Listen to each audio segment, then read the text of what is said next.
So before we go into that, we'll see the product knowledge, or rather the knowledge that are required in credit evaluation process. Think of a doctor, in case that a doctor wants to prescribe, and then under the prescription that he really uh, does write about the medication, medicines. So ideally he should have fair knowledge of products or other medicines, otherwise he can prescribe. So like bankers, before we diagnose the entire process or other customer, better we know exactly what the products available for us, so that we can structure the facilities accordingly.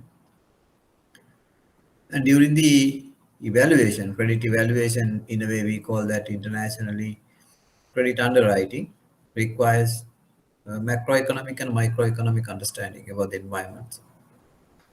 When I say environments, you have two environments: the environment within the context of the particular organization, and also the macroeconomic. When you say macroeconomic, we have the regional economics, and then national economics and international economics.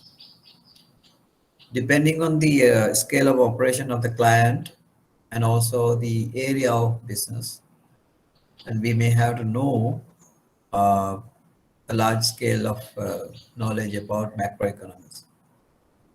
For an example, if a customer is importing goods from other part of the world, you better know what the macroeconomic conditions internationally. And here in Sri Lanka, the exchange rates, price fluctuations, inflation rates, and the rates of interest. And then again, custom duties, tax regime are paramount important for us to evaluate any industry or any product or any customer. Then you need to know exactly the process of credit evaluation in your bank, and we will try to understand in general, theoretically, and from the textbook and from our experiences, so that you may have a little bit of a tailor-made process in your bank. I know that most of the banks are now digitized the process of credit evaluation, especially with regard to retail lending. Simply because of the size or the scale of operations, it's very difficult to do it manually, it seems, and a large amount of customers. So ideally, it is better if you can digitize. So that is where the credit scoring systems are available, and apart from that, loan origination systems are available in banks. Applications are fed into the system so that you can do the evaluation based on the system support, and then evaluate digitally and get it approved and disperse the loan. It is just a matter of getting the documents signed by the customer, perhaps some legal documents and loan documents. In this credit evaluation process, you need to know a little bit of accounting. So I will have a sort of a mini course with you, and also the legal aspects. So overall, you need to know about the product knowledge, mathematics, economics, accounts, and legal, tax system. With the duty structures. Within the context of tax system, that you find the duty structures as well. So credit evaluation is not a simple task. It is a very difficult task. And if you consult a doctor may know only a very small part of your body. If you have a problem with eyes, you might consult an eye consultant, eye surgeon, no? And if it is a heart problem, cardiologists are there. Okay, chest specialists are there. Likewise, you find general physicians are also there, obviously, just to look at everything. And perhaps if he doesn't know, he will refer you to the proper consultant. So this kind of a comfort is not having with us. I told you when I started the discussion that ideally we should have had industrial development banks and agriculture development banks, and then housing development banks and import export bank. These are special areas of banking for the purpose of development. Rather, we have only commercial banks for trading. So ultimately, what has happened is all the commercial banks are supposed to do the development banks also. So in order to cater the segment, banks have industrial credit, agriculture credit, and housing credit within the context of the whole credit. Okay. So we are penalized in a way now. Yesterday I had a visit to Cap Peticola. It is a large scale of floriculture. Rather than structuring the facility based on our knowledge, I had to learn it. I had to learn from the customer about the floriculture. So you name everything has to be learned by us. So when he asked about the owner, what's your interest? I said that I have an interest of everything. So that is the kind of scope of operation for bankers. It's very unfortunate in a way because as human beings we can't have a thorough knowledge on everything. But when I discuss the techniques of evaluation, I will tell you we need to have adequate knowledge of anything. So perhaps before you undertake any kind of a credit evaluation or underwriting, better you study at least from net and from your friends and from the expert about the background of that particular industry and get ready with the macroeconomic and microeconomic details. Okay. So these are the basic areas of knowledge that you need to know when you do the credit evaluation. Otherwise, what happens is both parties are in trouble. In the sense, largely the customer is in trouble if you don't understand what the customer wants from the proposals that is submitted, and the file will be piled up on your tables. Of course, what happens is you don't understand it, so that you are not keen to look at the file. This is what happens, so that you have a doubt. When you have a doubt on a particular file, what happens is that is negative attitude. When you have a doubt, what happens? It is the negative attitude. If you are very thorough on the particular area of business, then you are positive. So the file will not be on your table for a longer period of time. It is just a matter of looking at it. And you know, the moment you take the file, you know the points that you need to look at even application. So try to understand the gravity of the subject. And that is why I don't like to teach this one online. And this is a practical subject which has to be learned within the context of physical environment with case studies. If you don't follow case studies, and I have no guarantee, I can't give you a guarantee that you will learn the subject. And when you learn through the case studies, thereafter you need to apply it. Apply. Application is very important because you see that over the last close upon 15 years, I am in the credit line. Even yesterday, I had to learn. I am almost 56 years. Still, I am learning. So, if someone is not thorough in a particular area, that you have to start from zero, and for which you should have a passion. So, this is a big area of learning. Perhaps I can remember. Yeah, I think I discussed this particular subject, so I am going to skip that. Did I? Did I discuss what is credit? No. Anyone, please?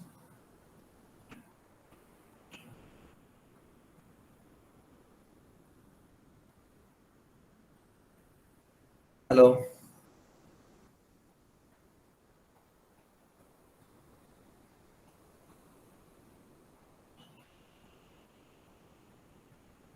Did I discuss anything about credit in your class? No, sir. Okay. What is credit? Credit is a borrowing capacity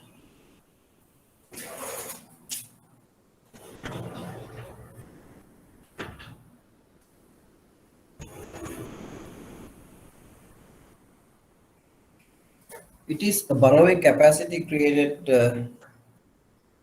within individuals or business entities by the banking system.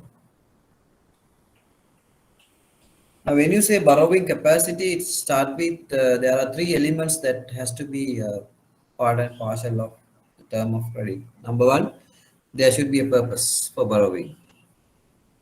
Unless there is a purpose, why should a customer borrow?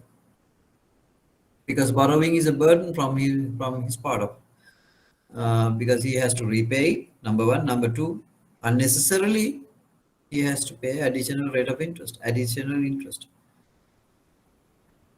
When I say additional interest, because it is a cost for the borrower. So ideally, nobody should borrow. Why people borrow? Because there are there are purposes of borrowing. The purpose may be build up a house, very simple terms. Maybe for a business investment purpose or a working capital purpose. So number one, back again, the purpose. If there is no clear purpose of borrowing, you should not lend them. And I know that there are loans for consumption, and of course, we don't know what is the purpose. I know in my old days, of course, we never granted loans simply for consumption, unless we know the reason. Even if, when you say consumption loan, you should prove with documentary evidence for what purpose that you are borrowing within the context of consumption. We had a fair amount of due diligence to be carried out when you lend money. The purpose is very important. Number two, the client should be able to repay it. When you say repayment, it is slowly based on the cash flows, nothing else. If you take any retail loan, yes, it is from the cash flows. It is a business loan, obviously from the cash flows. When you take retail, um, before you grant the loan, when you meet up a client, what you ask is, hey, get me your payslip. Okay. Okay, I'm going to ask you a question. I need answers. When you take a payslip of a customer, what is the first thing that you should look at or ask? Ideally, what is the first thing that you should look at in the payslip?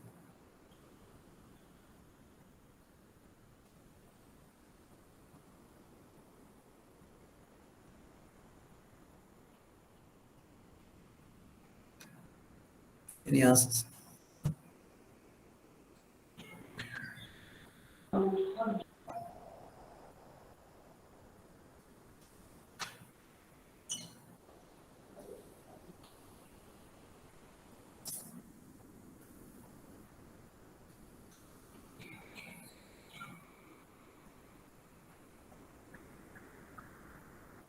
Hopefully, you all must be bankers, I believe, though I don't see you.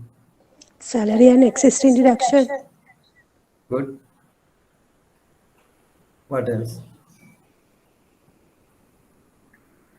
Basic pay, Sorry, I couldn't hear you properly. basic salary, Okay. What else?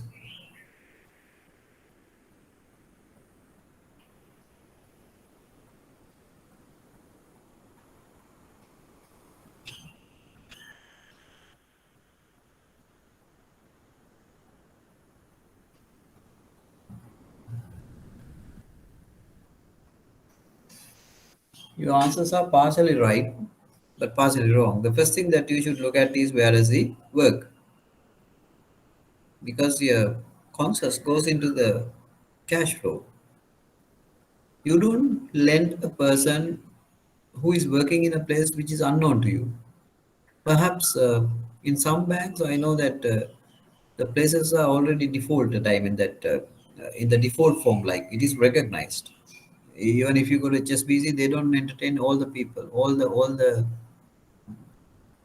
people who are working here and there. They have a list of employers rather. So from those companies only they will entertain, not everybody. So the first thing that you look at is where does he work. And in my bank, most of the people would like customers from government segment because still they think the government is good and this guy will be remain there until he dies. Now it is 65 and there is a steady cash flow. So the cash flow of the employer is the first thing that you look at, whether you know or not, of course. Then only you will look at whether he's a permanent guy, what is his basic, what are the deductions, and will there be any room for me to reduce the loan installment, and what are his commitments, what is the expenditure pattern of the customer, has he got enough bills to be paid, will he pay my bill before the other bills, okay. All sort of things. How long he has been working in the company? Will he leave the company? What's his profession?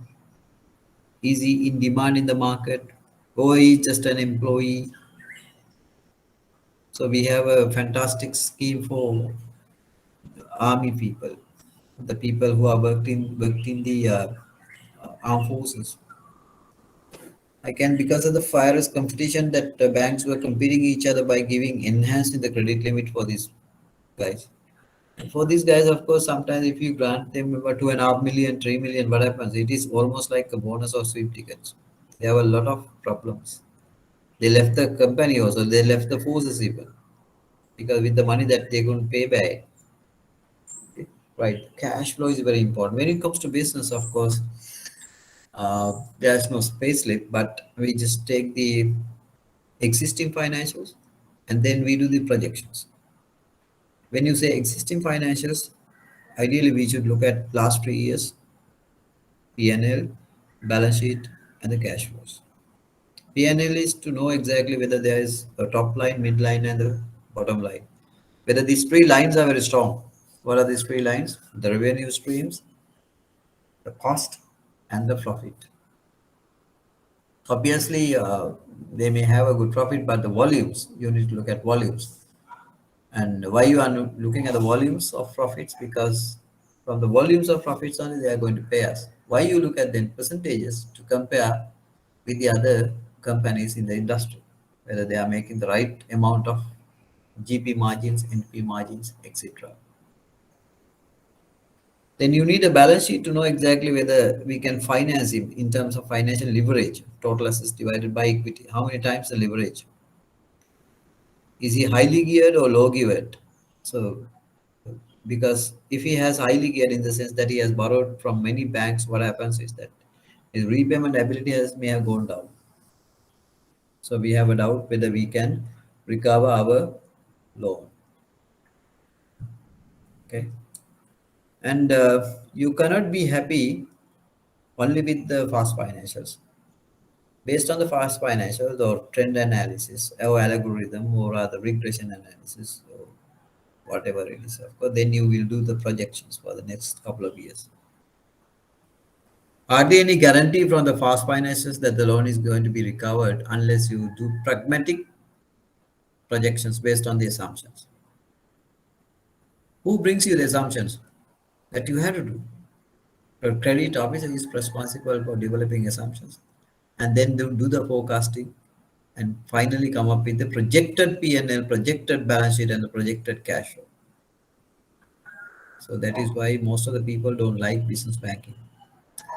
Retail banking is quite easy. You just take the payslip and look at the calculations and see whether there is a room for us to recover the loan. Grant it. Simple. The first thing you may look at the place we work rather, and then you will be happy with that piece of information and grant it. But in this case, of course, corporate banking is quite easy because most of the corporate customers' financials are quite okay, and they have been audited.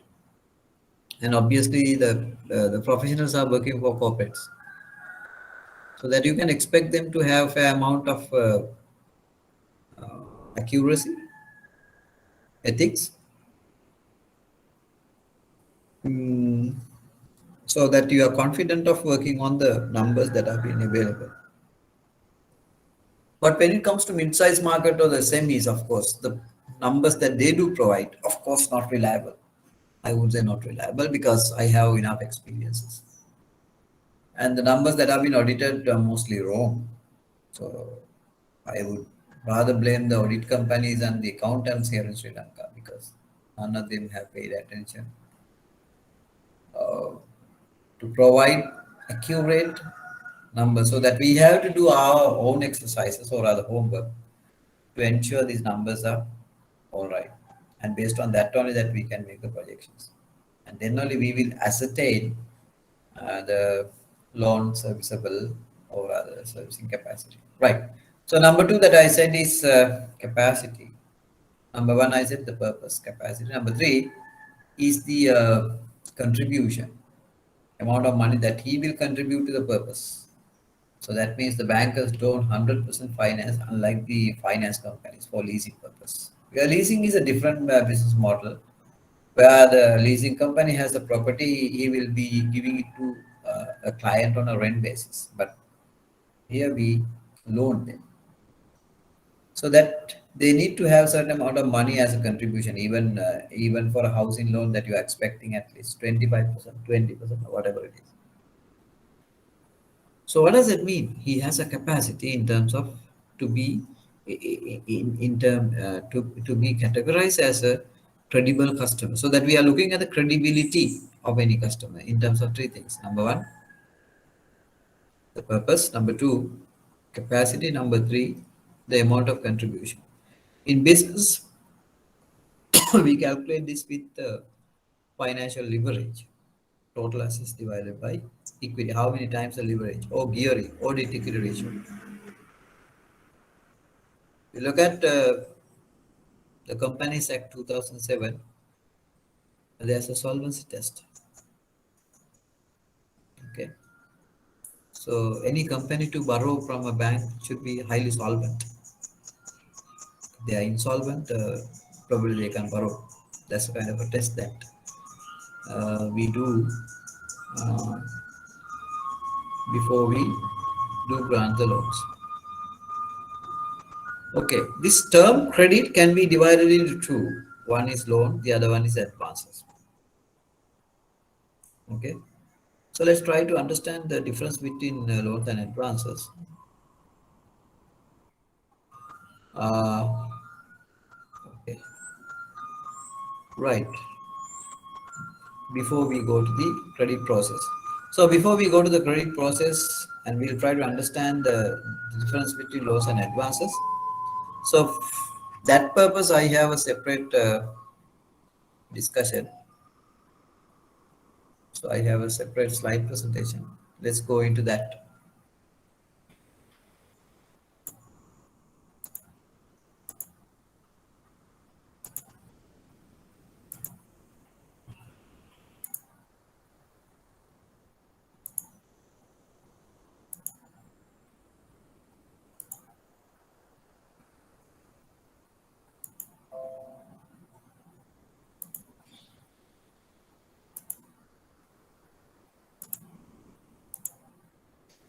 Right. Can you all see this slide presentation?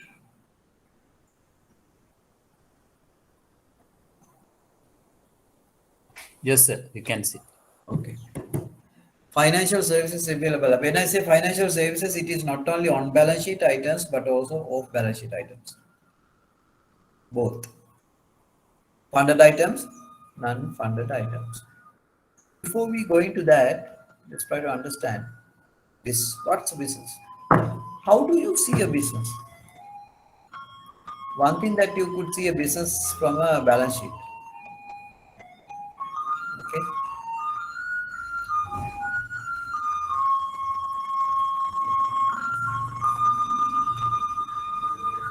I know some of you all are not familiar with accounts, but later we will discuss. What is the meaning of balance sheet? It is a statement which carries two sides, asset column and the liability column. So what you see in a business is basically tangibly the asset column. When you step into a business, you can see the land surrounded with a parapet wall. Inside you find a buildings, or not only one, there can be couple of buildings.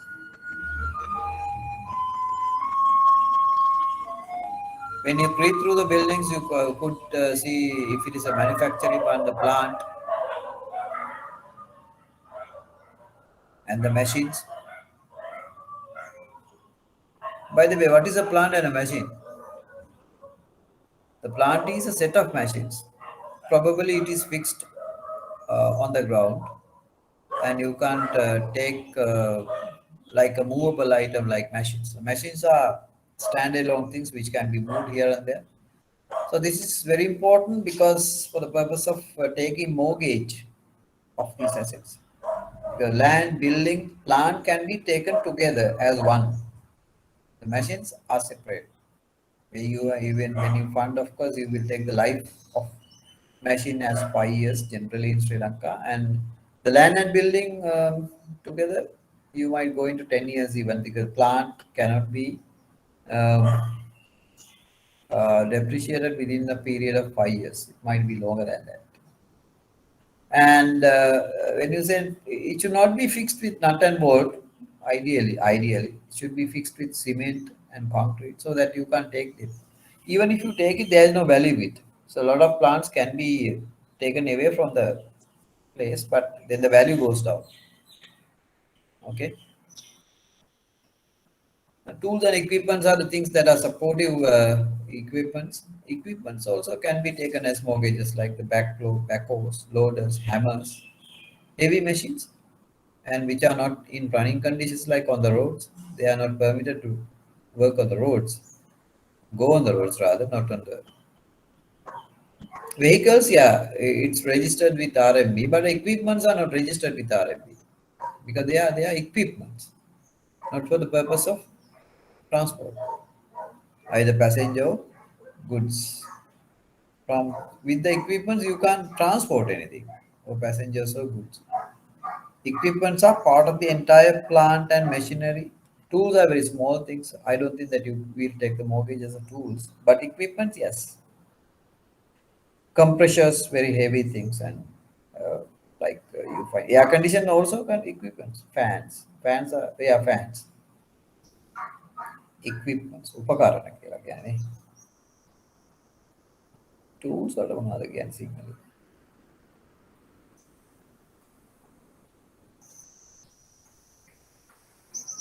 Then the furniture. We will finance furniture, but we can't take the mortgages of furniture. Software.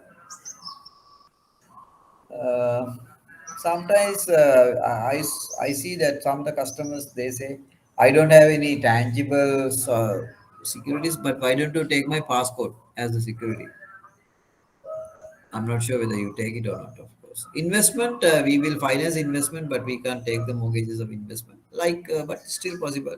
The treasury bills, we can take the sign. Treasury bonds, possible.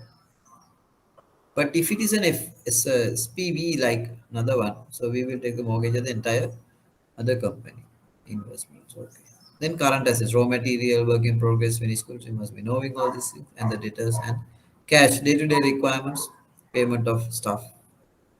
So this is basically a typical picture of a balance sheet which covers the manufacturing component as well. Okay. Then the liability column is the column which funds the asset column.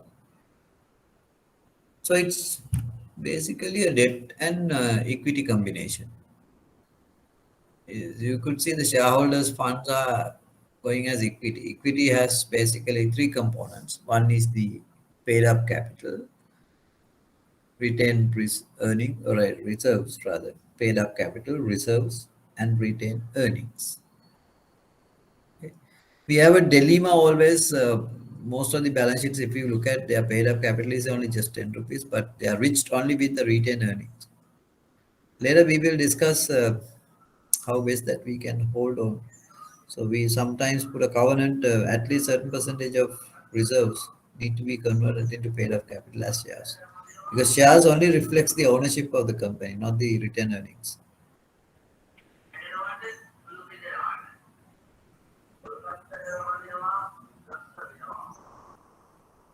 Then the long-term liabilities, probably funds to the fixed assets, long-term liabilities, and part of part of the current assets are funded with long-term liabilities, like working capital loan has to be paid within a couple of years. Why part of the current assets are funded with long-term liabilities? Because there is an amount of money which doesn't circulate. current assets are ideally should be circulated. Yes, I agree with the fact that entire amount is being circulated. Now, raw material goes into the. How does this raw material come into the factory? Because of the purchases, either on the credit basis or on the uh, cash. Okay, that's the origination, and then raw material remain as raw material for a longer period sometimes, and a shorter period sometimes. And perishables, of course, maybe about a couple of hours, and then it goes to the production process, and then you call while it is there, you call that as WIP. Then it gets back as finished goods once it is completed, and finished goods also will remain within house depending on the nature and the scale of the business, and volumes and nature of the business and type of product like perishables or things like that. And then if finished goods are sold on cash basis, that will be transferred to the cash, but otherwise debtors. And once the debtors are paid, of course, that will go back to the cash.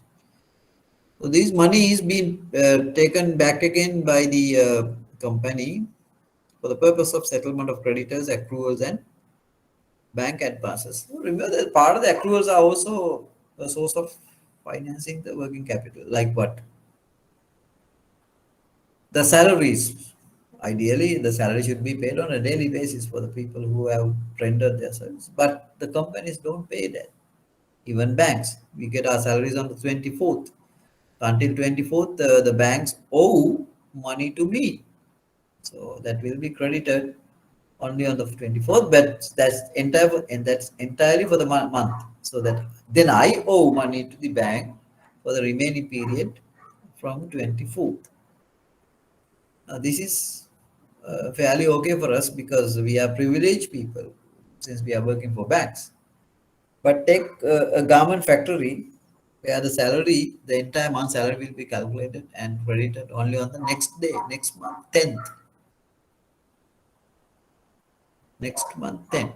So that from the day it's started accumulated, very first day of the particular month. And the first day salary is remain in the business for 39 days, which can be invested in working capital. Fair enough. Even the tax need to be paid to the inland revenue. When do they pay it? Once it is accrued, only after another 6 months time. So until such time, the provision has to be made on. And those provisions can be either put it into an investment account which earns interest, or else you can use them as working capital sources. Working capital sources. But you should not invest them in fixed assets because it is due on a particular date within an year, so that you can't convert the investments into cash within that particular period. The next one is the bank advances. We do advance, so that today we will learn the difference between loans and advances. We advance the cash flows that are expected. What cash flows? The cash which is in the raw materials, work in progress, finished goods, or debtors. So bank advances is a typical product used by the bankers. So what is the fundamental in advances? Unless the bank manager sees the cash in the business in terms of raw materials, WIP, finished goods, debtors, or other cash requirement, you should not fund them. That's the principles. What are these instruments that we will see now in a minute? Okay. There are many more things to discuss on the balance sheet because what is the composition of shareholders, equity, and the long-term debts and the short-term debts. Ideally, if you are a smart business owner, entrepreneur, he will not put his own money to make money. He will put others' money. So he will get somebody else to put money in his business and make money. But that's all right, provided that his P&L is good. What's a P&L? Or rather, today's context, we call that as income statement. So you find sales, cost of sales, gross profit, admin expenses, marketing, financial, gross profit, other income, and net profit. Okay. If it is to be a good business, Now, there are enough words over here: sales, cost of sales, gross profit, all that stuff. What is the most important word over here?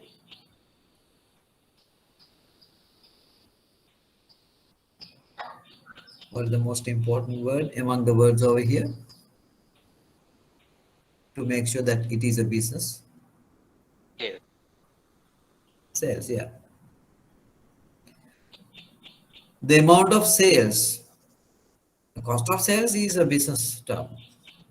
Any business will procure goods at a cost. It's a reasonable cost which is prevail in the market. Now today, the business people are hampered. Like they are fantastic. Why? They can increase the sales and they can increase the prices, while the others will increase the cost of sales or other purchases. No harm. The moment that you procure goods on a increased price, obviously that your prices will be increased. So you bring the client into another level of scale. It is a sort of a migration from the lower level to the upper level. But don't worry, the customers will start paying that price. They will blackguard the government for about 2 3 weeks, and they will forget that. But only worry is the people who are working in the government sector is in trouble because their salaries are not going to be increased for a longer period of time. So they may have to struggle back again. So we can expect a lot of other strikes are coming up because the cost of living is increased, so that the people will be demanding for high pay packs. In banks, of course, we used to increase the salaries once in 3 years, so there's no problem for bankers because it's a collective agreement between the unions and the management of reputed banks, including state banks and the private banks. So every 3 years we increase whether there is. So next year, of course, we may have to think twice because the inflation is predominantly high, right, and right, so that which will be captured probably in the next discussions. But in between these 2 3 years, of course, we have no demand. But that's fairly a good system. Oh. So gross profit is the amount of money that is available for the business to cover a fixed cost. Now, if you look at the admin expenses, probably marketing is the variable one based on the sales volumes. Otherwise, the financial expenses every month that they have to pay cost need to be covered from the gross profit if there is a surplus net profit. But you cannot be happy with the net profit. Doesn't make any sense uh, all the time when you say there is profit, it doesn't mean that there is cash in the business. The simple example is if the sales are on credit basis, so it is not the profit but the cash. Cash is not there. So though it is part of the business selling on credit basis, we have to ensure the debtors are recovered on a timely manner and the cost effective manner. So that simply because that the debtors are there, you should not compromise your cost. And by giving discounts and various other stuff. Okay. Now, for an example, now when you say Unilever, they also give credit to dealers, but maximum 7 days, I believe. But they know 100%. And no one can claim in the business that you can't sell Lever Brothers products. You take sunlight. Nowadays, what is missing on the shelf of supermarkets? Milk flour. From today, you can see enough milk flour because the price has been increased, and that is how the business. So you need cash. For the cash only, you will calculate the debt service cover ratio. You will need cash.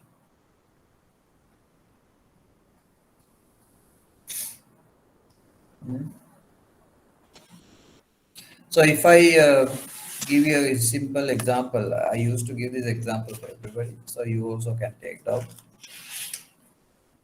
Let's say that a loan has been granted of 100,000 rupees. Please take down. And then next month the installment is capital amount is, let's say, 5,000. Interest component is 2,000. And the total loan installment is 7,000. Can someone tell me the double entries from the client's books for the repayment of a loan installment of 7,000 rupees? Double entries in the client's book.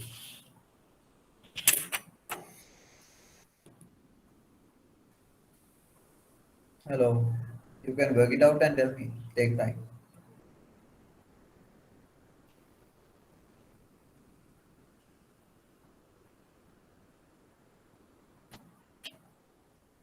Someone wants to repeat the sum, of course I can do it. A loan has been granted 100,000.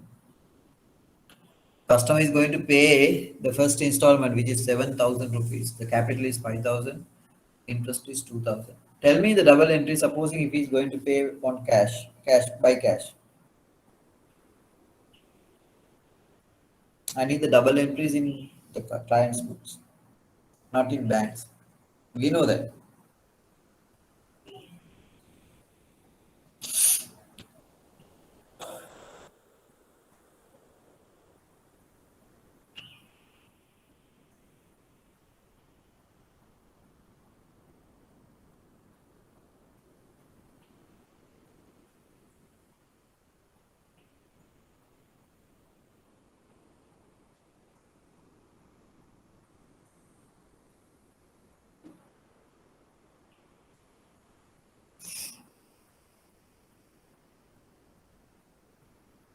Yes.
Yes. No answers?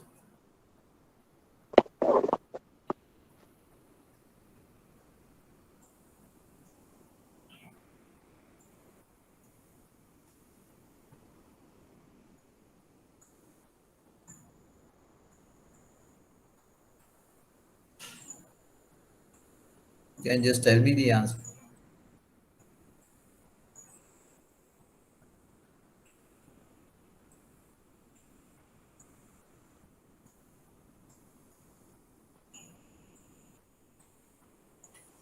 Interest expenses debit by 2,000 and creditors are debit by 5,000, cash credited by 7,000.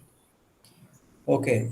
Uh, Answer is right, provided that you return the names like loan account is debited by 5,000, interest expenses 2,000, and the cash book uh, credited by 7,000. So the customer has paid the installment not from the profit but from the cash. That is what you need to understand. And every time when you grant a loan, think of this money has to be paid by the customer by cash or by the bank, whatever it is. Anyway, it has to go out of the cash available in the business. So not from the profit. You can see the P&L was debited only with 2,000, not by the 10,000, 7,000. Okay. So please ensure when you say profit, it doesn't mean that the company is good unless you look at the cash flow. Right. I have put a to make sure that the who are the clients, like the clients can be put it into SMEs, micros, and this definition is coming from Ministry of Industries, which is a very old one. because it has been formulated in 2017. In fact, in the definition itself, it says that it has to be revised once in every 3 years. It has not done. So that's the fault of the government or of the Ministry of Industries. Nobody's there to look at it even. But in the meantime, the central bank has a very clear definition for MSMEs, and they don't have in between the numbers. But the central bank says any client who has annual income of less than 1 billion belongs to the MSME segment. And this definition is used for two purposes. One is the Basel working capital or rather capital adequacy requirement. Number two, there was an order in 2021, that is order number one. Every bank is supposed to increase their credit portfolio, MSME credit portfolio, at least by 20%. For that purpose, they can consider on for all clients to whom that the loans have been granted, whose income is less than 1 billion per annum. So you have a very clear demarcation of customers that within the context of 1 billion or 750 million, you can take the annual turnover of 15 million or less are micros. Otherwise, you find commercial or SMEs or mid-sized markets. And beyond which, ideally 1 billion and above are considered as commercial or corporate customers, and hardly any difference between commercial and corporates.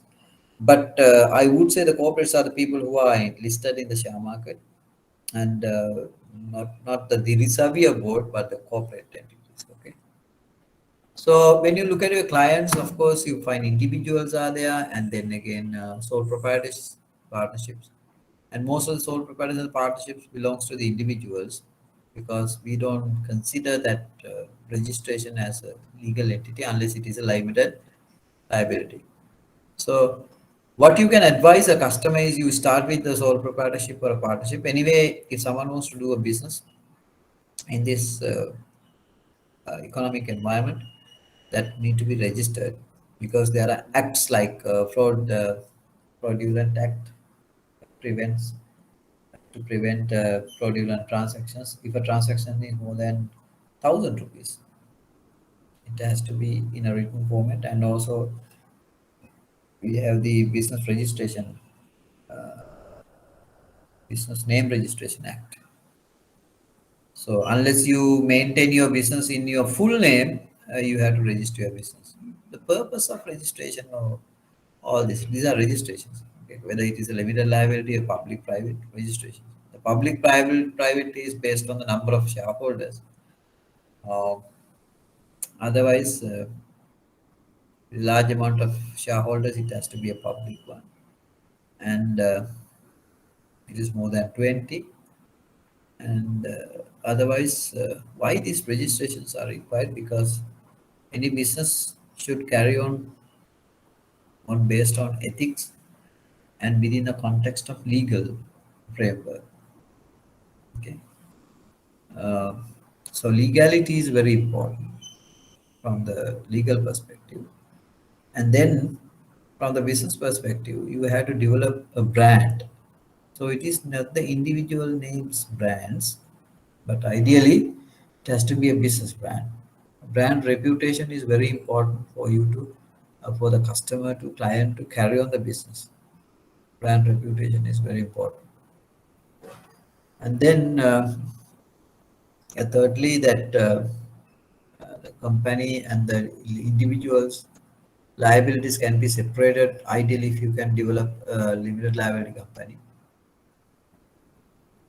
Because the limited liability company is a legal entity in the jurisdiction. So, but the shareholders' liability will be limited to the money that they have invested. But there is a case, as per the 2007 Act, even there are some changes, and even the individuals can, one single director can hold a company. But you can get the directors also liable. Now, again, another point is directors and the shareholders.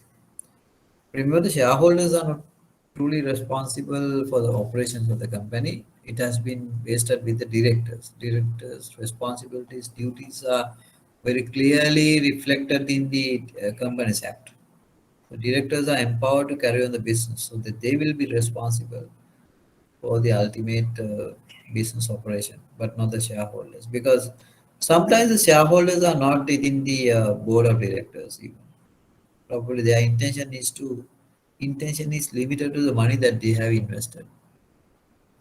But if a director has an interest on the company with private properties invested in it, of course, and then and the banks also can sue a director if you can prove it in the courts. So directors also become liable, not only the company in certain issues, provided that the bank is able to prove, and this director is personally liable. Okay, that's was accommodated in the Companies Act. And apart from that, we have government institutions, offshore companies, cooperatives, and societies. Even the societies can borrow, and in that societies, though there is a constitution, or rather you call articles, the society cannot be recognized as a legally accepted entity. So that we do not lend to the society's name, but to the office bearer's name. So you have to ensure the office bearers will remain in the society as office bearers or responsible people. But next year also, office bearers can be changed. That's all right. But then again, the personal people who have borrowed are responsible on behalf of the society. So therefore, not much of loans are granted to society. The cooperatives are all right because it is registered under the cooperative commissioner, and the cooperative is a entity which comprises with members' contribution. So, in a company you find the shareholders, in a cooperative you find the members. A member contribution is happening. Among the members, you select the governing board, which is the board. Okay, then again, the cooperative board is responsible for the operations. But the cooperatives have enough properties in the name of the cooperative so that they can mortgage the properties and borrow from banks rather than personal borrowings. I don't think that the cooperative directors will come forward to give their personal guarantees on behalf of the cooperatives unless the properties are pledged to borrow. And you need to be very careful when you lend to cooperatives because um, by default, the cooperatives are in trouble because of the issues with the good governance. So at a time, the People's Bank was empowered to do the audit and things have been changed over a period of time, and we are not that actively involved in that context. But they do their operations by themselves. Um, right. Offshore companies, you know that every bank has a BU, offshore banking unit, to entertain the BUI registered companies. The company which has been established elsewhere, offshore, need to register their company as a limited liability company in Sri Lanka and get a registration.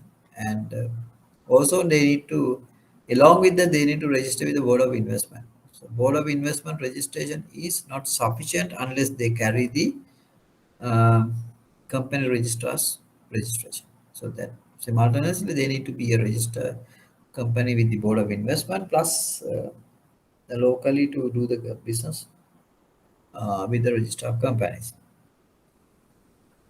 That will be recognized as a company established elsewhere, but uh, in order to make sure that they do come under the local jurisdictions, only that happens. And they will not deal in rupees. All of their transactions are in foreign uh, currencies, foreign denominated recognized currencies. And we can lend them, but the recovery will be only on foreign currencies so that they can maintain rupee accounts unless for simple operations of payments. That's possible. Uh, okay, now this was the one that I was discussing with you. Credit I discussed, and then the difference. You find term loans and advances. Loans are to be paid over a period of time, little by little. But the advance has to be once. It's a standard of repayment. Uh, if you just look at the differences, I can put them into different categories. If you just look at the purpose of borrowing, loans are for investment purposes, advances are for working capital purposes. And if you, the second one, if you just look at the tenor of the facilities, loans are mostly more than 1 year, has to be repaid over a longer period of, because you can't recover the money that has been invested within a very short period of time. For an example, if you put up a house, can you repay the loan within the next year? That sort of a cash flow is not generated. So that, like in business, also they need a longer period of time to recover the loan that they have borrowed for the purpose of investments, like land and building, plant, machinery, things like that. The advances have been invested on cash in the sense raw materials, work in progress. You find cash in it, of course. Most absolutely, most liquid cash is in the debtors. Debtors, of course, you have sold the items and you are expecting money to be paid over a period of 2 to 3 months, probably, depending on the credit policy. So no bank manager can give away advances unless he see the cash flow. So in loans, you can't see the cash flow. Therefore, the third difference is the cash flow is in loans projected and advances expected, visible. So that you have expected cash flow to recover your advances, but not the loans. You advance money in the sense, ideally what happens is that you see a cash flow, then you advance before it comes. So once it comes, of course, you can recover your advance. Even one of your friend is asking for money, there are two ways of asking. Either he can ask for a loan or else an advance. And probably you might jump and give him the advance rather than loan, because loan will be recovered within a very short period of time. You have that is idea, conscious. But what is important is application. So that fundamentally a branch manager can't give away any advance unless he sees the cash flows.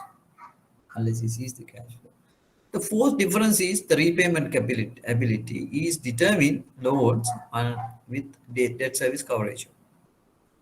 On the numerator, you find profit after tax plus depreciation plus interest, which has been, if that has been deducted, so that you convert the profit into cash and divided by loan capital and interest. But ISCR, you just take the profit after interest probably, not after the depreciation, because by the time you take the profit, probably depreciation taxes may not have taken out. So don't deduct any taxes, don't deduct any depreciation. If it is deducted, you add back there. You just look at the cash flow and divided by interest only, because as I told you earlier on, you are not worried about the capital required because you know capital is there. Capital is there. So it is just a matter of knowing exactly how many days he require to pay off that capital. So those are the four different things about loans and advances. So thereafter we will just try to understand some of the examples. So let me have a break from here on about 10 minutes time and come back if you don't have any questions. Have you got any questions?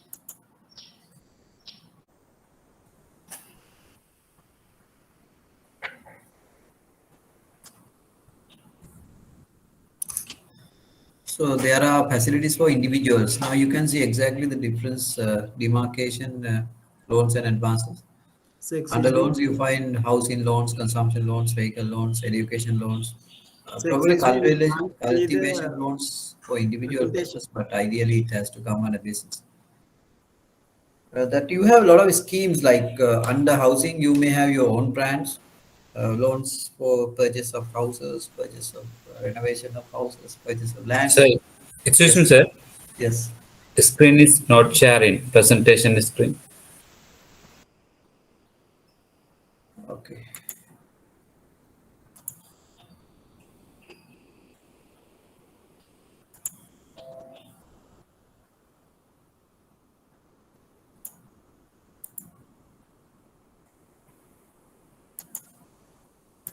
Is it visible now?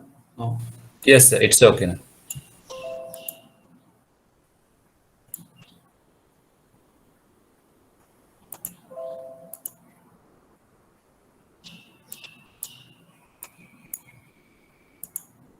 Now should be all right. Oh, I got the wrong one.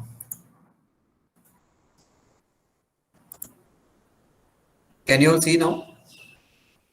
Yes, sir. Yes. Yeah. Hello. Yes, sir. Okay. Please communicate with me because I am not a person who is going to chat box and see exactly what is happening because I'm not favor of online teaching. I hate this one. Okay, that would be one of the reasons. Okay, please communicate with me. I don't mind telling me anything. So you can see housing loans, consumption loans. These are the basic generic categories of loans, and advances. You can see overdraft, owning advances, and credit cards.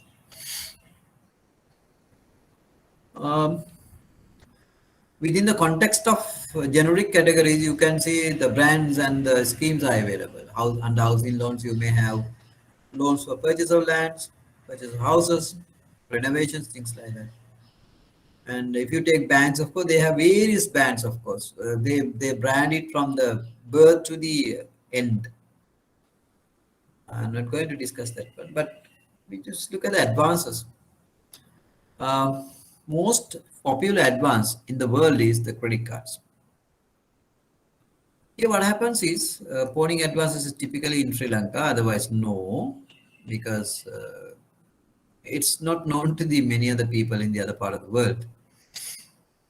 But the most popular advance type of advance is credit cards because the banks develop a corridor within which he can play the way he wants.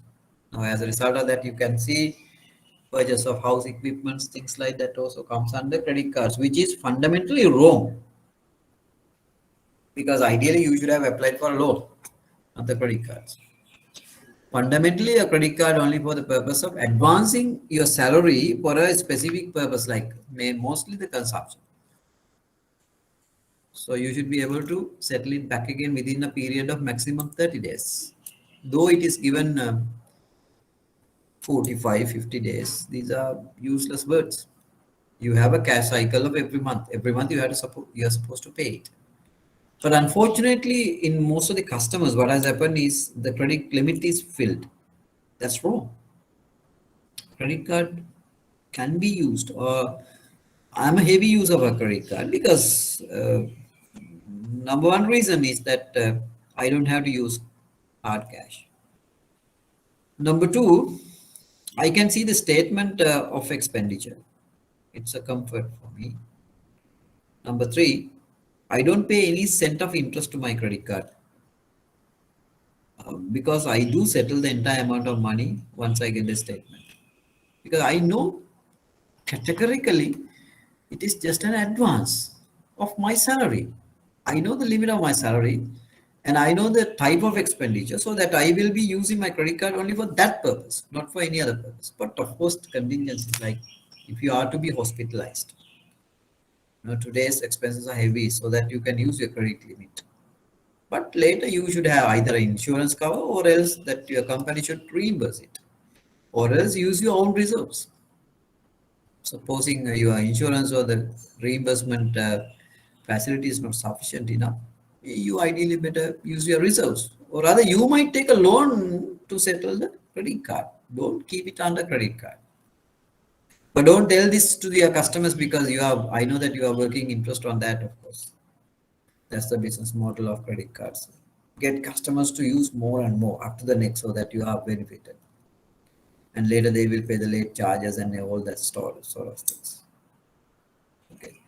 The beauty of an overdraft is they can go beyond the corridor as well, provided that they have a kind of arrangement with the branch manager. Permanent corridor is given, and then casually you go overdraw, and also seasonally you go overdraw. So you have in the whole world of business, I will discuss them. Okay. The other services are all like leases, remittances, Mostly they are off balance sheet items, except leases. Okay. Ideally, the remittances are very much a big topic today. Letters of credit, things like that. But more importantly, what you need to discuss is the business loans. Look at loans are, of course, all of them are term loans. But within the context of term, I can say some little bit of a differentiation. Working capital loans, as I told you earlier, the working capital loans will be granted for the permanent working capital requirement of the business. When you say permanent, it doesn't mean it is not revolved, but it's revolved. There's a minimum requirement, which we call the buffer requirement of any business, which never recover in short, which never recovers. Now, for an example, in Sri Lanka, we need 20,000 metric tons of fuel as a buffer stock, which never which never goes down rather. It can hit the line, but it never goes down. So that if it hits the line, 20,000 metric tons, the CPC will not issue fuel to the public. Why you need the reserve? Ideally, the reserve is for a contingency. Okay, probably for the VIPs or the medical purpose or running the electricity for various purposes. So it's a contingent requirement. That requirement will never recover. So, but it doesn't mean the fuel is being recycled.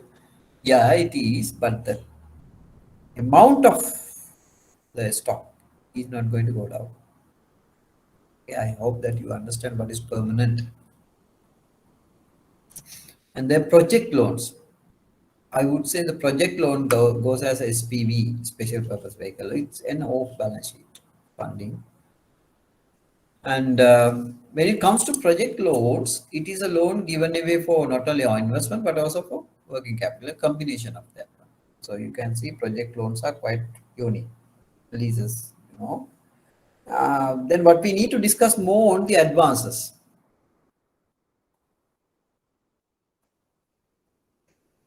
So you find a lot of products are available, overdraft, short-term loans are given away for working capital requirement, importation of stocks, buying and selling, rather trading, maybe about 30 days, 60 day cycles.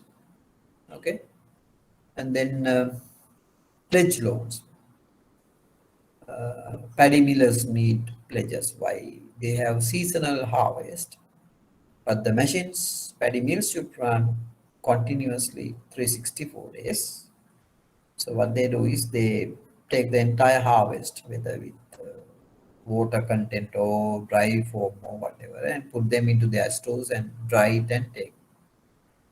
So the pledge requirement is in billions sometimes in certain customers.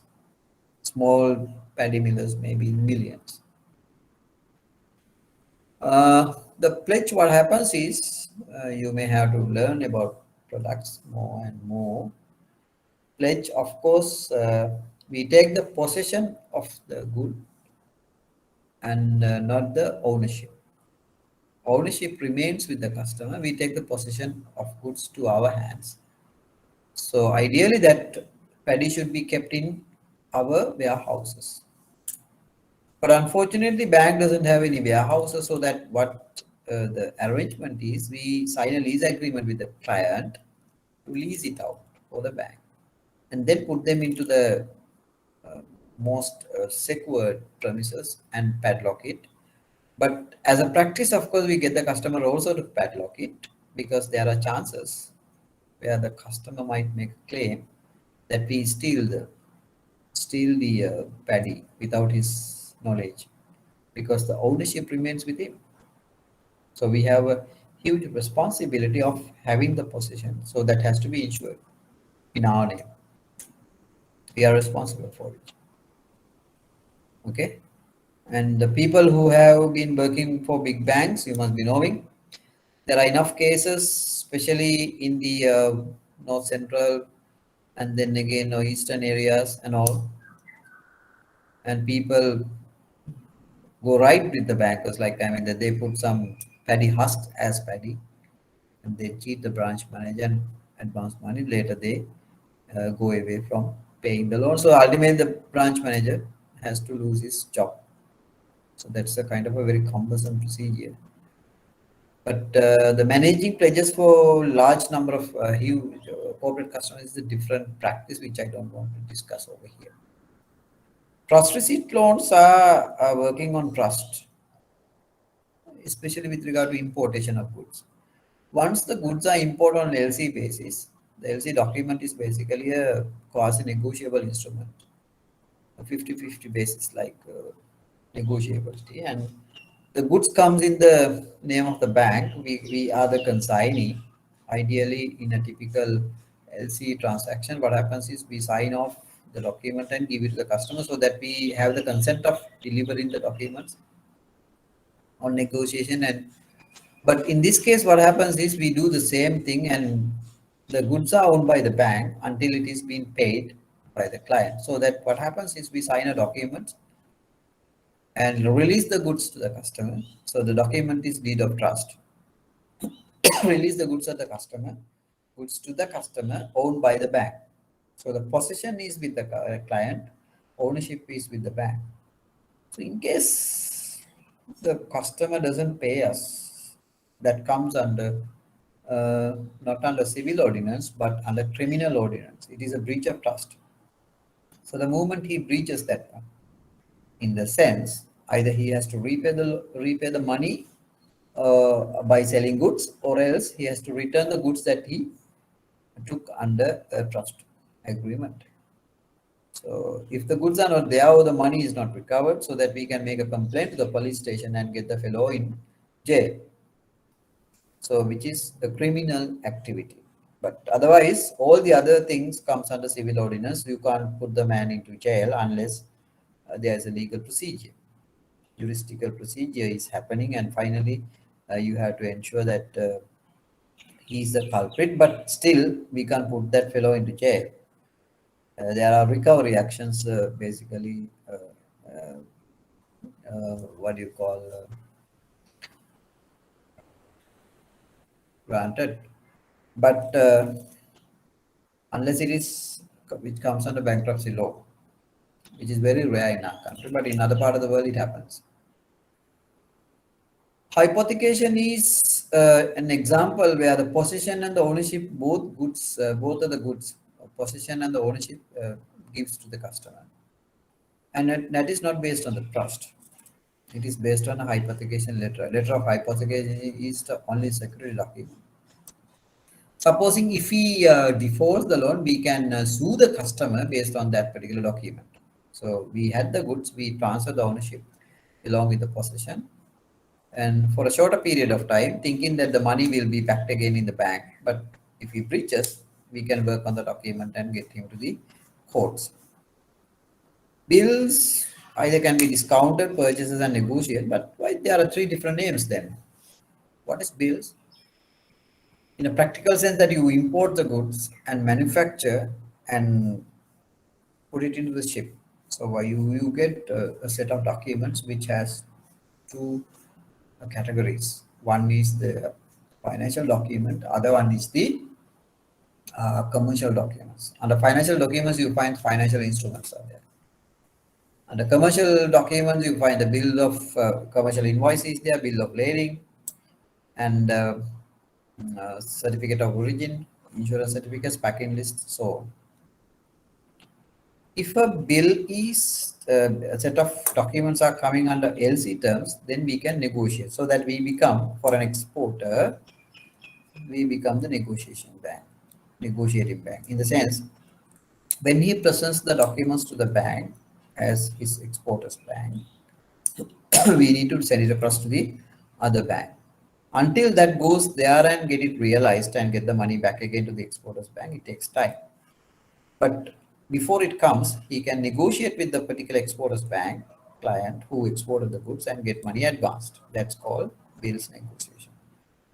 The other one is purchase. the bills purchase like check purchase. So there should be a negotiable instrument attached to the set of documents so that we can purchase that particular instrument. Finally, if there is no purchase of instrument or else LC, then we can discount the transaction so that there is a set of documents. Based on that, we can discount. Under each of these, what happens is the technically a mechanism is the more or less the same. Let's say for an example, you have a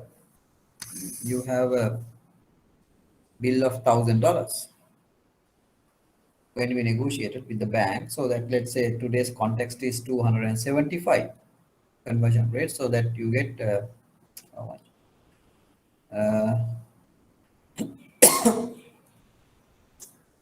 Let's say 2,75,000. That's the rupee value. Then the bill will not be 100% discount, so that we will take out of 75% of each, the rupee value, and deduct the commission, bill purchase commission, and also the interest for a tenure. Tenure will be depending on the nature of the transaction. Supposing depending on the designator or other country which is going to be exported and the timing, so the bank will decide for how many months. So the month's interest will be deducted, and the telex charges or other sub charges, various other charges will be deducted, and the rest of the money out of 75 will be credited to the account. Once the money comes from the original documents, we can recover. That is what is happening technically under bill discounting, purchases or negotiation. Remember, the goods are in the hands of us, but it's elsewhere, hardly any touch on it. So we have a particular ownership document. So that's ideally, I would say that's in our hand. Okay, in our hand, and based on that only, possession in our hand and the ownership also in our hand. Based on that only, we have discounted them. But there's a value in this. The bills has a value. Bill carries a value. Factoring also same, more or less, but in Sri Lanka, factoring is almost like bill discounting in the local trade. The one that I told you is in the international trade. Factoring is a mechanism that ideally you should undertake the management of the debtors ledger, so that you have a debtor ledger, client has a debtors ledger, and then you select the debtors in that ledger and discount the bills. So the recovery part also technically undertaken by the bank, that you can do it, no problem. But here in Sri Lanka, it is working as a very costly manner of advancing money to clients, because there are finance companies, with due respect to them only I'm telling this statement, and it is just a practice here in Sri Lanka, and the high cost of discounting is happening because it is so fast.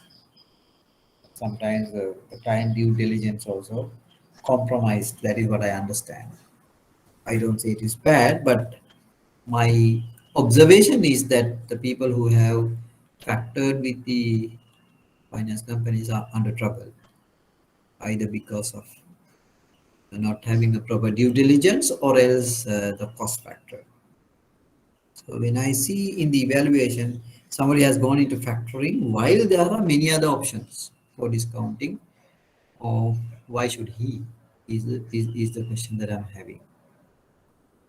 As other services you can see, and letters of credit with site and users facilities, acceptances, guarantees, derivatives are not popular, but during the last couple of years, because of this COVID, there was an issue. In the sense, it was not working within the clients, like, because the clients were blocked by making some bookings. In the sense, they could have had overtrade agreements, but it was not allowed by the Central Bank of Sri Lanka. So that some of the banks who were not having reserves, foreign currencies, foreign exchange rather, but they could open LCs subject to swaps with the other banks for that amount of money. The SAP cost is very heavy, so that finally the client who is importing through a particular bank, the bank who swaps with the other banks in the absence of foreign exchange may tax the particular importer with a heavy amount of money. Okay, but now it is resolved almost with the floating regime. You can access enough dollars so that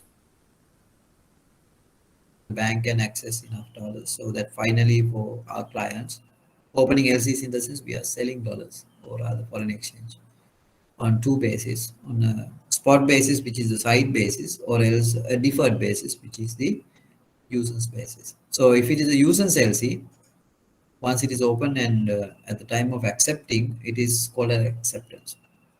Letters of guarantees I will discuss later on. Cash management can be done. I think a couple of banks are doing in Sri Lanka. I don't think cash management is nothing to do with going into a particular place and collecting cash and putting into safe. That's a very simple thing. But this technically you can do many things. The client's cash management by the bank. That means the collection of debts, payment of suppliers, and then putting that excess money into investments and payment of salaries, transfers among banks and customers, and then again advising the client on working capital financing and working capital financing itself for the gap that they have. So the bank will very closely work with the clients to manage his working capital and also the management of the payment and settlement methods between the client and the other suppliers and the buyers. So it's a very comprehensive piece of work which involves with the other parties. So unless your system allows you, like digitization, manually you can't do any of these damn things. Of course, it has to be connected with the dashboards, so that I know there are instances where that some of the companies are having ERPs, enterprise resource planning, for their inventory management and supply chain management. So some clients allow us to access to their ERP so that we can practically visibly see where the cash flows are. So accordingly, we can arrange the cash flow advances. Okay. So it's a very comprehensive system for which the bank can charge, but still the client is benefited by doing so because the bank is a reputed agency to handle such kind of an operation. Um, it is yet to evolve here in Sri Lanka because of many reasons which I don't want to criticize. Next one is the credit plus facilities where that the bank can advise the customer, and cash management also comes under credit plus facilities, advising and making accommodating to migrate into other levels like margin facilities and then project financing, investment banking activities, getting them into list on the boards, okay, and advising in investment in other part of the world and getting connected with the suppliers and buyers in other part of the world with credentials, checking with Dun and Bradstreet, like. So this full comprehensive piece of work is available along with the funded items and non-fund items. So now you should be able to understand the gravity of banking rather just concentrating onto one piece of work like basic stuff like mobilizing deposits and giving a simple loan. It is not banking per se, so that you have a large array of customers starting from micros to the high-end customers. So depending on the requirements of such customers. First thing that you should be able to accommodate these requirements digitally nowadays. Number two, you should have an aware of products available. And also remember this product knowledge need to be updated gradually. And terms and conditions are quite different from each and every one. And sourcing funds from various other parties also part of this one. So now you should be able to understand these are the differences that I discussed with you earlier on, the loans and advances. And then again, not limited to that discussion, but working capital financing is a crucial area of banking. Working capital can be given away in two ways. One is the permanent working capital, the other one is a revolving working capital. I'm sorry that I don't have a board to explain to you exactly the demarcation of this permanent and the revolving nature. So that is why I always urge you to please mobilize in the IBSL and discuss this subject, because this is hot practical subjects which involves the board drawings and discussions, case studies and everything. Even in time to come, I'll be in damn trouble. I can do it, but that's not the piece of work which 100% perfect. Okay, whatever it is. If you like, I can come over there. Otherwise, I will do like this. Anyway, it is half-hearted. Permanent working capital can be financed through working capital loans, which is the buffer requirement. Otherwise, the next level is the revolving. Still, that I don't that what is revolving is not understood. I can't just tell you and make you aware what is revolving. Within the context of revolving, there are two kinds of facilities. One is a cash credit, the other one is overdraw. But the difference between cash credit and overdraft is, under cash credit facilities, that you can understand that we credit the account of the client with the money, so that we debit his loan account and credit his current whatever the account. Okay, that we have asset account and it goes out of our cash flow. Otherwise, what we can do is we can create a corridor. It is an overdraft, so that the current account, it is attached to the current account. We can create a corridor. Let's say an example. If it is a low permanent overdraft facility of 10 million, so that we allow him to overdraw his account up to 10 million. It is not at all the time. Provided that he requires money at a time of course, he can draw A it out. චුට්ටක් අතුගාලා දෙන්නද? Hello. So within the corridor, you can see he can draw it down on the need basis, and otherwise he can settle it. You know that even though there is a permanent corridor, at times the corridor might be filled up to the neck, but still that he needs overdraft. So beyond which he has to get it approved for a certain period of time. Now this is where the seasonal requirement happens. If you take the New Year season and the December season, most trading and manufacturing people require more money, more than the average requirement. So average requirement is reflected through either cash credit facilities or overdraft facility. But there are instances where the average goes beyond the average life. Ideally, which could have been explained with some drawings, but now I can't do it. Okay. For that facility, they need to talk to the bank manager and get it approved for a period of time, maybe like 60 days, 90 days, and an amount which is beyond the permanent level. And the third one is on and off that they might need beyond the requirement, which we call the casual. Ideally, casually you can, the client can overdraw the account. Fundamentally, it is only for 7 days. And that is not approved. But with the trust on the base relationship, the bank manager will accommodate him. So in the world, there are three types of overdrafts: permanent overdraft, approved temporary overdraft, and casual overdraft. So what you need to understand is, how do we segregate these two facilities? How do we determine whether it is a cash credit facility or an overdraft facility? That's purely based on the cash cycle plus the nature of the business. What do you mean by cash cycle? That is days stock holding plus days debtors minus days creditors. The length of the cash requirement, but now the value. Okay, value also may be similar, but there are differences which I can explain you when we do the working capital calculations. Okay, working capital sums. Okay, let's say for an example, typical example, there is a client, cash cycle, whose stock holding period is 30 days, debtors holding period is 90 days. So altogether 120 days, but he get a comfort from the suppliers of, let's say, 15 days, 20 days. So finally cash cycle is 100 days. Okay.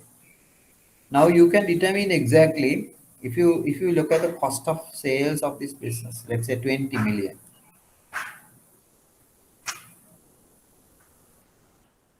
cost of sales, not the sales, of course. When you look at cost of sales, if it is 20 million hypothetical, and then you can know the per day requirement if you divide 20 million by 365 days. So per day requirement is about 54,000. It's almost 55,000 requirement is there per day. But he needs for how many days? 100 days multiplied by 100 days. So the working capital requirement is 5,479,000. So we need to decide whether it is a cash credit facility or overdraft facility. But in this instance, since it takes 100 days, it has to be either of the cash credit facilities, maybe an STL or trust receipt or seasonal or whatever it's. Now it is seasonal 180 days, obviously. You don't have to calculate even. So it is depending on the nature of the business and the relationship and various other things, it has to be. Now this explanation is not that simple. You will never understand unless we do a some case study. The next example, assuming that his cash cycle is not 100 days, just 10 days. It's so efficient. That is the meaning of it. Cash cycle is somehow by the end of the day, plus minus, ultimately 10 days. Then take the same example of 20 million cost of sales. 20 million cost of sales divided by 365. The requirement is only for 10 days. So he needs 547,000. 945. Let's sum it up to, let's say, about 6 million. So what is the nature of the facility? It's an overdraft. Because you can't work with STLs and any of these facilities because he needs so fast because he is efficient. Now, to tell you exactly now, if you take a filling station, so he has to pay cash to the CPC on spot. So he needs money. Then he goes and buy the stuff and bring it down. Nowadays, of course, within a day he can sell it. So I would say the cash cycle is a day. So he needs overdraft facility, not ST. He can't run to the bank every time for a short-term facility with an application. That's not possible. Impractical. So he needs an overdraft facility. Any questions so far? Let me explain this one also and finish. So then you have trade finance facilities. Now in industry, in banking, we have two things, foreign trade and trade finance. විදේශ වෙළඳාම සහ වෙළඳ මූල්‍ය. විදේශ වෙළඳාම කියන්නේ it's all about payment and settlement methods. There are basically four methods. And then we have trade finance. Once it is accommodated, once a client is accommodated for importation of goods through opening up LCs and various stuff, but there should be a way of retiring those payment systems. To that, of course, we have the same stuff is segregated in a meaningful manner. For importation, you can have STLs, import trust receipts, pledge loans, hypothecations, overdraft, and LC side and acceptance. But for exporters, which we call the packing credit, is importation you can, which we call the pre-shipment facilities, STL, ETR. ETR in the sense that you allow him to go on trust receipt for the purpose of export. It is an import facility for the purpose of export. Hypothecation. And you see that once it is shipped, though the STL and ETR or whatever the hypothecation has to be settled with the bill discounting facility. So it is a continuation, but in a different format. Because the thing is, at the time of shipping the goods, he raised a bill, raised a document, which we call the commercial invoice. Supposing if you don't stop at that time, the client can take the commercial invoice and discount with somebody else. So double financing. To avoid that, you should cut the facility at the end the facility at the tenure of the pre-shipment and then create another facility for post-shipment. That's the logic of it. I know 100% the people who are very new to the subject are not aware of this one unless we do some case studies. Okay. Right. Any questions so far?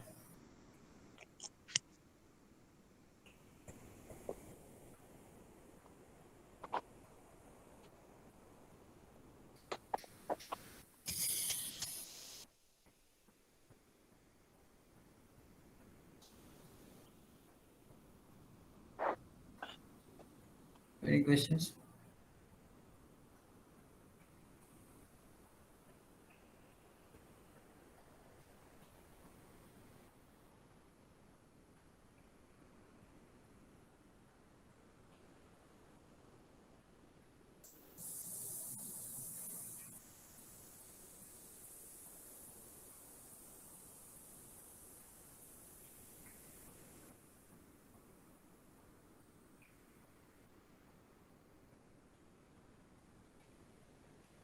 What is the response? No question in the sense you have 100% understood or nothing at all?